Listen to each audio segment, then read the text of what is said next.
Saudara, keluarga korban kecelakaan tunggal bus Cahaya Trans di ruas tol Krapia, Semarang, Jawa Tengah histeris saat mengetahui 5 orang kerabatnya menjadi korban dalam peristiwa itu.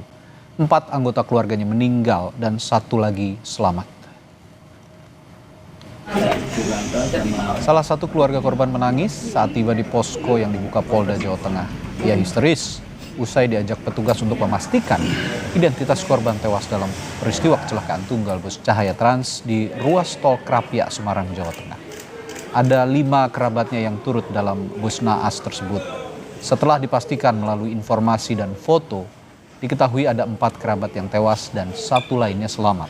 Sementara Kapolda memastikan kepulangan seluruh korban kecelakaan bus Cahaya Trans akan ditanggung pemerintah provinsi hingga ke tujuan.